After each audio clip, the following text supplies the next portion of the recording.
aí, bonitos, beleza? Já vou começar o vídeo me desculpando, porque eu sei que a minha frequência aqui no canal tá péssima, mas acredite, isso vai mudar. Assim como muita coisa que já mudou, vocês não estão percebendo, mas tem uma luz fria aqui na minha cara que tá me cegando e a minha enxaqueca tá batendo palminha pra ela.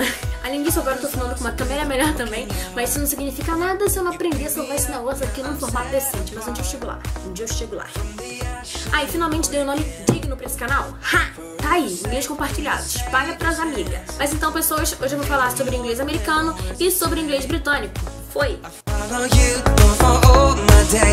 Eu vou considerar que vocês já têm conhecimento geral e já sabem quais são os países que usam cada um dos dois como idioma, mas qualquer dúvida vocês podem deixar aqui embaixo que eu respondo nos comentários, pode ser? Eu não sei se vocês repararam muito bem no título do vídeo, mas eu coloquei britânico e americano, porque o que se vê muito por aí é britânico versus americano. Não que eu ache isso errado, mas é que eu não concordo muito com esse negócio de britânico versus americano, porque os alunos sempre perguntam qual é o que a gente vai aprender, qual é o mais certo, qual é o mais usado, qual é o melhor.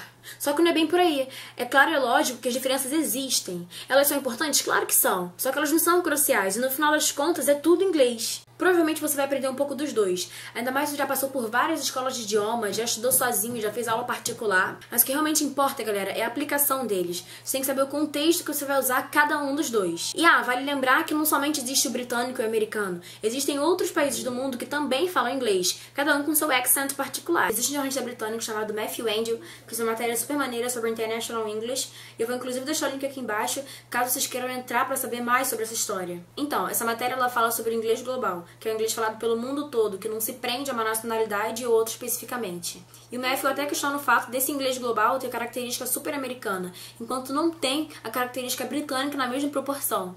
E ele chama isso de americanismo, já que o americano acabou dominando nessa situação. Até mesmo em território britânico, tem alguns jovens e adolescentes já fazendo uso de algumas expressões do inglês americano, tudo por causa do inglês global, que tem característica do inglês americano. Então esse inglês acabou invadindo o Reino Unido e alguns adolescentes jovens acabam falando, mas eu acredito que a galera mais conservadora vai continuar falando o inglês britânico imaculado, virgem e perpétuo pra sempre, até o túmulo, sei lá como é que caracteriza isso. Mas enfim, isso acaba provando pra gente que não tem como colocar regras e tentar controlar uma língua a qualquer custo. Até porque uma língua viva tem essa tendência de ser influenciada, transformada, até mesmo os próprios falantes da língua fazem essas alterações conforme os anos vão passando. Muito bem, agora vamos às diferenças que de fato existem. Mas eu não vou dar aqueles exemplos extensos porque eu acredito que não seja necessário. Até porque tem várias e várias listas na internet, só dá um Google que acha rapidinho. Existem 4 pontos em que eles diferem, então eu vou começar falando da ortografia. O que eu tenho a dizer sobre isso é que vocês vão encontrar várias palavras escritas de maneira diferente. Isso só acontece porque no inglês americano eles escrevem da mesma maneira que eles falam. Já no britânico algumas palavras têm origem francesa, então vocês vão notar diferenças como favorite, mom, realize, grey, center. É claro, é lógico que existem outros, mas eu tentei agrupar as mais incidentes, ok? Agora a gente vai falar da diferença de vocabulário, até porque vocês vão encontrar muitas palavras que se escrevem de maneira completamente diferente, mas significam a mesmíssima coisa. Essas diferenças provavelmente são devido à cultura local. É aqui que entra aquela importância de você aplicar as palavras certas no contexto certo. Por exemplo, não seria nada saudável você virar pro seu amigo inglês e falar assim: "Oh, new pants, let me see it." Sei.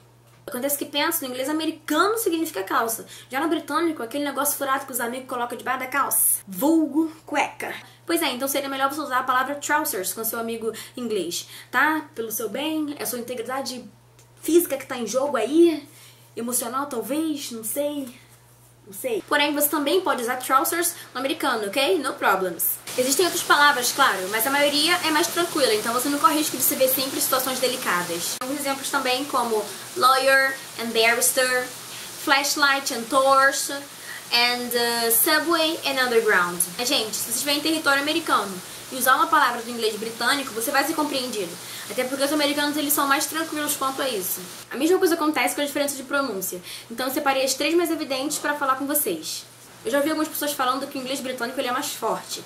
Isso acontece porque no inglês britânico a letra R só é pronunciada quando está na frente de uma vogal. Por exemplo, right, retire, read. Se essa letra R não estiver na frente de uma vogal, ela vai sair como se fosse um som de A. Exemplos: car, striker, over. Certo? Já no americano, eles pronunciam o R como tem que pronunciar. Car, striker, over. Deu pra perceber a comparação? Além disso, também reparei que quando tem um T na palavra, ou o americano come o T e não pronuncia ele, ou pronuncia como se fosse um R. Já o britânico não, ele fala o T bonitinho como ele tá ali mesmo. Mas como assim? Vou dar um exemplo bem básico para vocês entenderem. The internet is really important to me. The internet is really important to me. E além disso, a letra A em algumas palavras, como nessas três que eu coloquei aqui na tela, no britânico ele é pronunciado na parte de trás da boca, enquanto no americano elas são pronunciadas na parte da frente. E assim ficaria can't glass past, can't glass past. A outra diferença é de gramática. Eu vou tentar falar bem rápido dela, dando apenas 2 exemplos para vocês. Então, algumas preposições são dadas de maneiras diferentes, mas sabe-se lá se isso tem extrema relevância para a galera que estuda inglês como segunda língua, né? Mas eu vou falar. Ok, vamos aos exemplos então.